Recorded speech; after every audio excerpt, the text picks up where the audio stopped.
Thank you for joining me for the second angel story, and this one is titled Guardian in the Tower. Not only do baptized Christians receive an angel, but every member of the human race. St. Thomas Aquinas. It started out as an ordinary day for Janelle Guzman, a then 29-year-old administrative assistant for the New York Port Authority. For the past 9 months, she has been working at a computer on the 64th floor of the North Tower of the World Trade Center. She would have liked a more stimulating job, but born and raised in Trinidad, Janelle was in the United States on a non-immigrant visitor's visa, which had expired.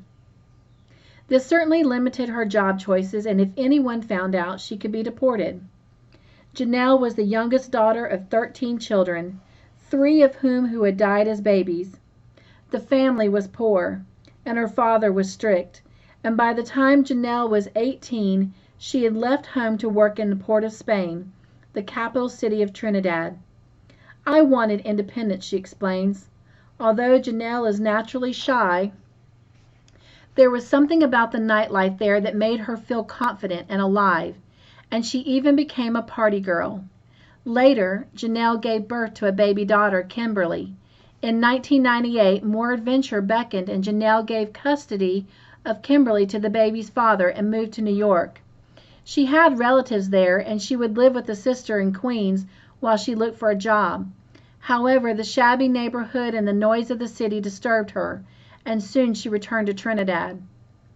A short time later, Janelle's mother died of ovarian cancer. I had always said I believed in God, but when Mom died, I wondered where he was. Janelle was angry with the God she barely knew, wondering why her mother, so faithful to him, had had such a difficult life. Eventually, though, anger turned to indifference, and religion seemed superfluous, unnecessary. Even an impediment to the life Janelle was now living, she resumed her party girl lifestyle and was often out until dawn.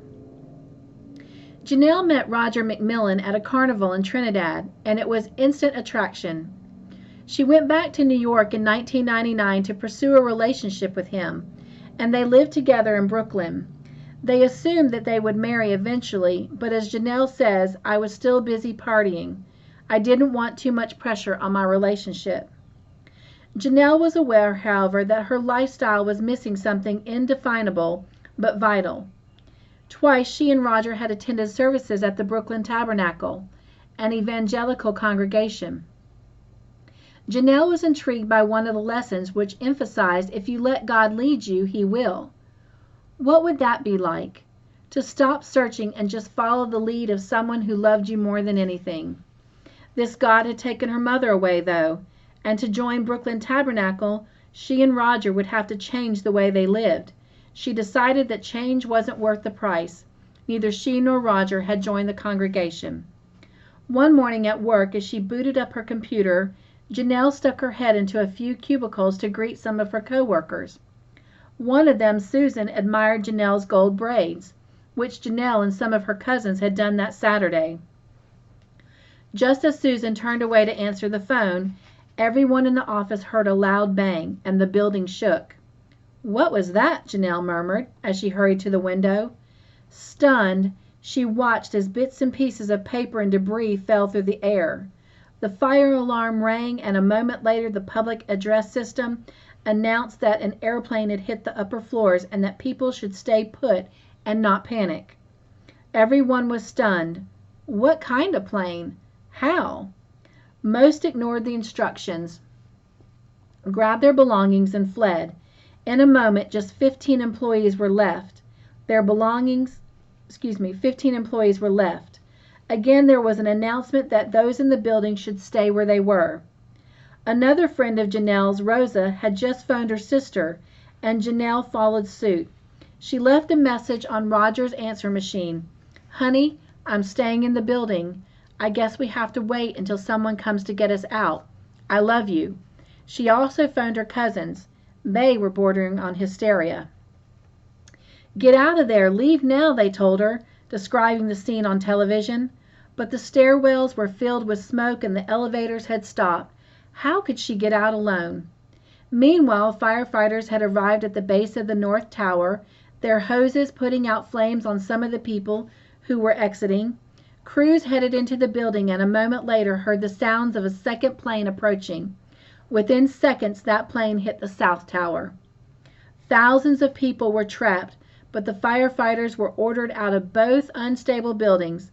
Most of them turned back. On the 64th floor, Janelle and her 14 colleagues also heard the second crash. The ceiling shook, the air around them was getting hot, and smoke seeped ominously under the closed doors. "That's it," one of the men shouted. "We're walking down." Rosa and Janelle grabbed each other's hands and followed the group to stairway B. It was less smoky than they had anticipated, and a wave of optimism filled them.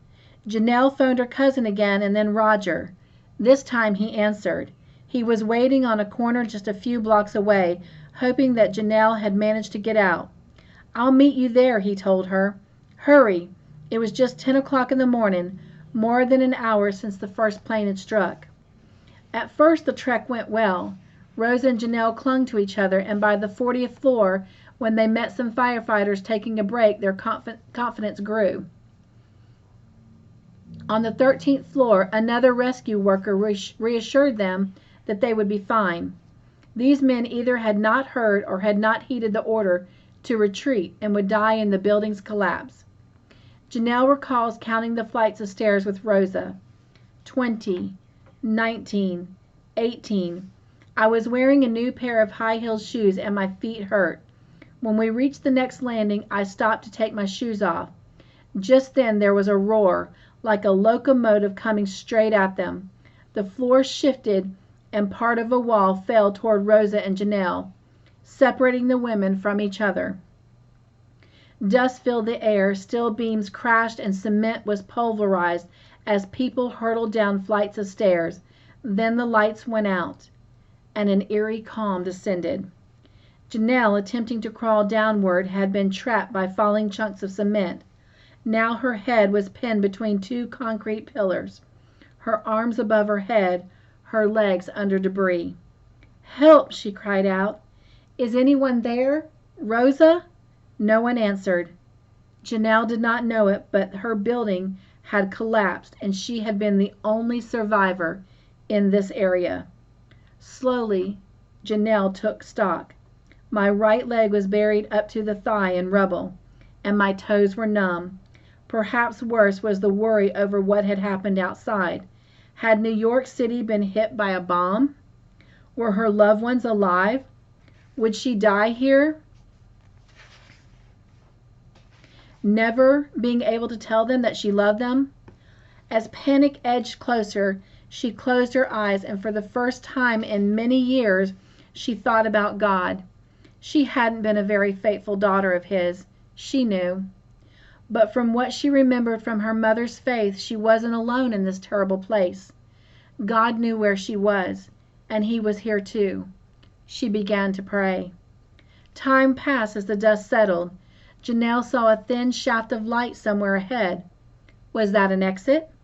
If so, where were the rescue workers? How would anyone find her if they didn't check this area? She heard nothing. As the light slowly faded, Janelle prepared to spend the night in complete darkness. She pleaded to God for him to stay by her side. Janelle couldn't know that the scene somewhere above her was one of pandemonium. Smoke billowed from the pile of rubble that was once the World Trade Center. Gigantic beams lay everywhere and sirens screamed. Shocked and bleeding people wandered aimlessly, while others ran for their lives. There was a sense of crazed panic, people fighting to save lives. Fire hoses cascading all over the place, said one eyewitness. Thousands of people remained missing, and Janelle was one of them. Eventually, in the collapsed stairwell, the little ray of light returned, and Janelle knew morning had arrived. Drifting in and out of consciousness, she also knew that her life was ebbing away. All feeling in my right leg was gone now, and I didn't think I could go too much longer without water. Still, she sensed the presence of someone who truly cared about her. God, she prayed, please send me a sign that I'm going to get out of here, or that if I don't, that you'll be there to meet me. Suddenly, was it true? Janelle heard a muffled sound. "Hello," she cried out, her voice hoarse and raspy from the dust. "Is anyone there?" There was movement, as if other people had entered the area. "I'm here," she cried. "Can you hear me?" No one answered. Janelle's hand was still stuck above her head, but maybe she could attract some attention.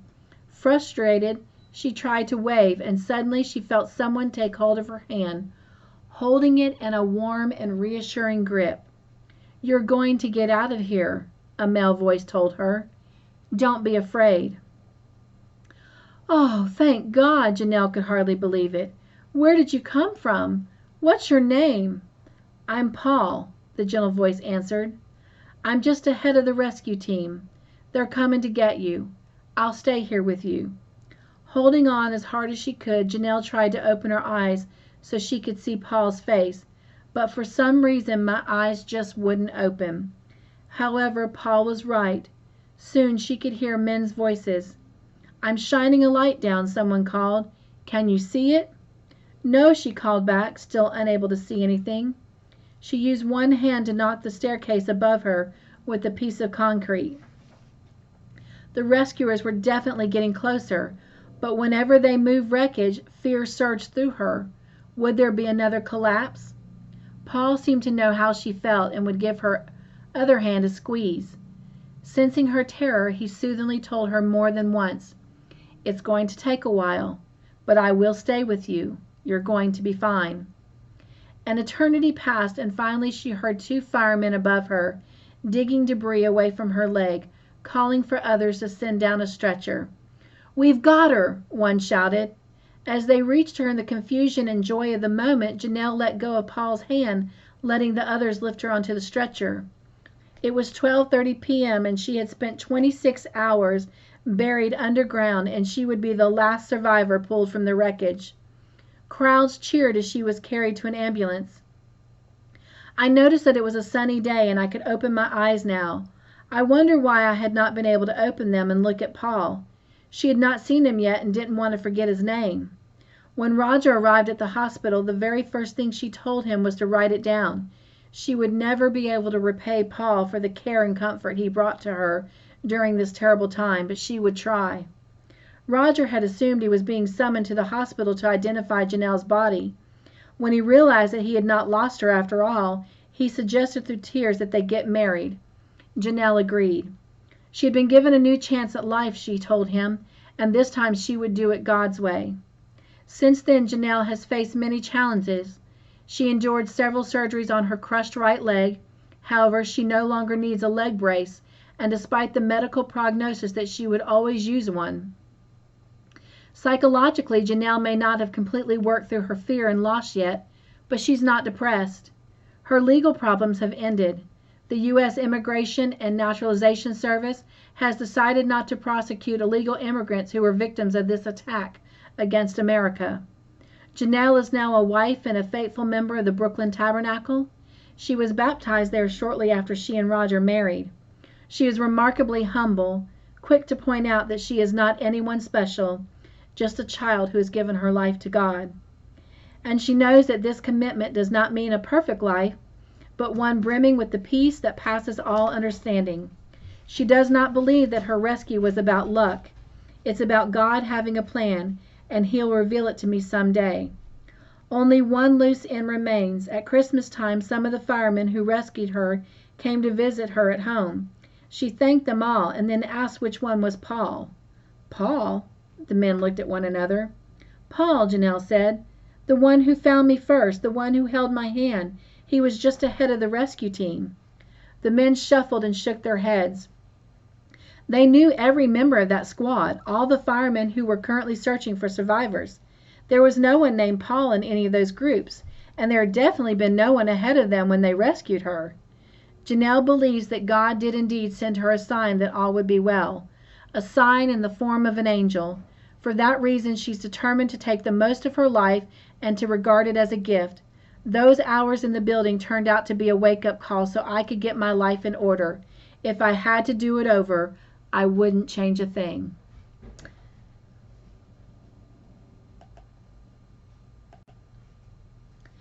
Thank you for joining me for this second angel story, and I look forward to meeting with you again next week as we look at our third angel story, and it is titled Comfort from Beyond. Until then, stay safe, be joyful, and I'll see you all next week.